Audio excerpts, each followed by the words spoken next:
소단원 3. 과학기술 분야의 독서와 정보 전달하는 글쓰기에 대한 안내를 드리도록 하겠습니다. 이 단원도 두 개의 성취 기준이 조합되어 만들어졌는데요. 먼저 12 독작 0109.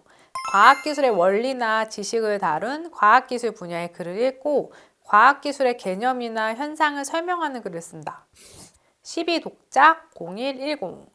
글이나 자료에서 가치 있는 정보를 수집하고 효과적으로 조직하면서 정보를 전달하는 글을 쓴다. 이렇게 두 가지의 성취 기준이 조합되어 있습니다.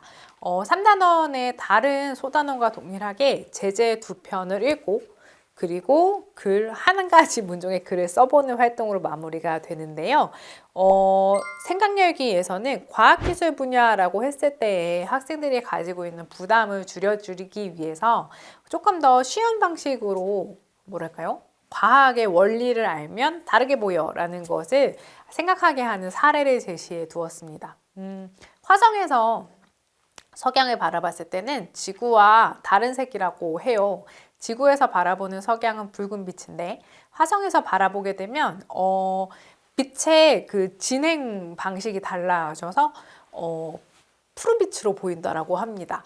저희가 생각을 흔히 못하는 일인데 아주 어렵지는 않지만 아주 흥미로운 일이잖아요. 그래서 과학의 원리에 대한 호기심을 일으킬 수 있는 사례로 생각열기를 제공을 하였고요. 뒤이어 나오는 제재 같은 경우도 아주 어렵지 않은 실생활에 밀착된 제재입니다. 제재 첫 번째 같은 경우에는 신경건축학입니다. 건축을 보통은 예술의 영역이라고 생각하지만 건축물이 뇌에 미치는 영향이 상당히 크다고 해요. 그래서 뇌에 미치는 영향을 고려해서 건축을 하는 것을 신경건축학이라고 하는 것인데 그 예시와 효과 등등에 대해서 설명하는 글이 첫 번째 제재입니다. 두 번째 제재는 기후위기가 너무 심각해졌잖아요. 그런 문제를 해결을 하기 위해서 제시된 이산화탄소 포집, 활용, 저장 기술에 대한 내용입니다. 탄소를 줄여서 지구온난화를 줄일 수 있는 방책인데요. 이것도 당면한 시대의 문제를 해결하는 기술이라는 점에서 학생들이 호기심을 갖고 읽을 수 있는 제재입니다.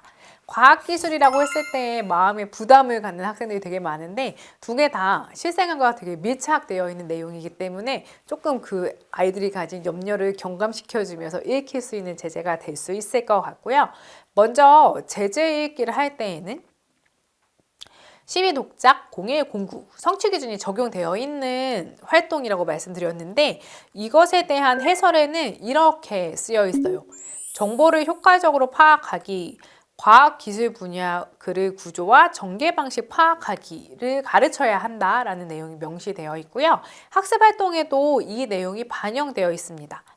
162쪽의 학습활동 3을 보시면 과학기술 분야에서 흔히 사용되는 쓰기 방식이 증명을 해야 되니까 그래서 여기선 귀납적 탐구 방법을 학생들이 익힐 수 있도록 그러니까 평소에 읽는 글이 과학기술 분야의 글이 많은 학생들은 무리 없이 읽을 수 있지만 저같이 되게 이공계를 잘 모르는 사람은 그 분야의 읽기 방법을 잘 모르기 때문에 학습 활동을 통해서 귀납적인 탐구 방식에 따른 글이 상당히 많다는 걸 익히고 그리고 그걸 읽는 방법을 몸에 체화할 수가 있는 거죠. 학생들과 읽을 때는 과학기술 분야에 특화된 그 쓰기 방법이 이렇다라는 걸 보여주시고 이걸 읽는 법을 차근차근 실습하게 해주시면 좋을 것 같습니다. 169쪽에서는 과학기술 분야의 글들이 대체로 3단 구성이라고 해요. 그리고 과학기술 분야는 글의 특성상 자주 쓰이는 표현 방법이, 글의 조직 방법이 나열, 순서, 비교와 대조, 원인과 결과라고 합니다. 자주 쓰이는 양식들을 제시해주고 과학기술 분야 글을 읽을 때에는 이런 구조로 많이 진행이 되니까 참고해 라고 말할 수가 있는 거죠. 이 단원의 내용은 학생들에게 이 영역의 글을 읽을 때 전략 삼을 수 있는 기술들을 알려준다라고 생각하시면 될 것 같고요. 그냥 읽고 이해해가 아니라 이 하나의 공식인 거잖아요. 이걸 익히게 하는 일에 초점을 두어주시면 좋을 것 같습니다. 170쪽에 있는 내용도 되게 유의미한데요.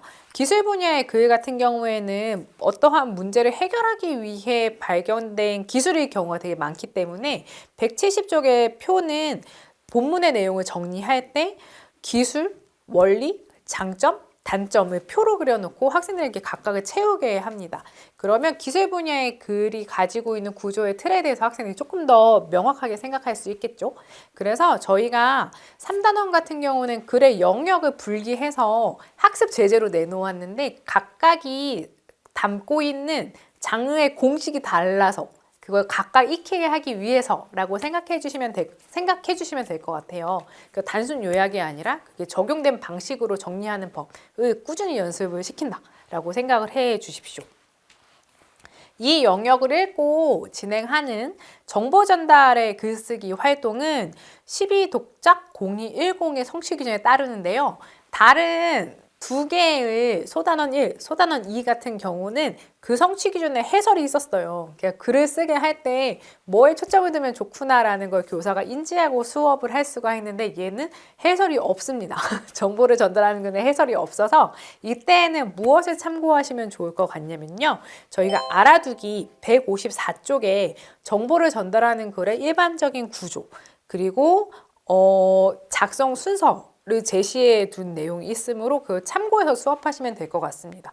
그리고 저희가 글쓰기 과정을 워크북 형태로 구현해 놓은 부분에도 알아두기의 내용을 반영해서 써두었거든요. 선생님들이 수업하실 때 이게 그냥 막 글쓰기가 아니라 정보 전달하는 글을 쓸 때는 이런 특성을 가지고 무게를 두어서 진행을 하면 되는구나 정도를 인식하고 수업을 해 주시면 될 것 같습니다.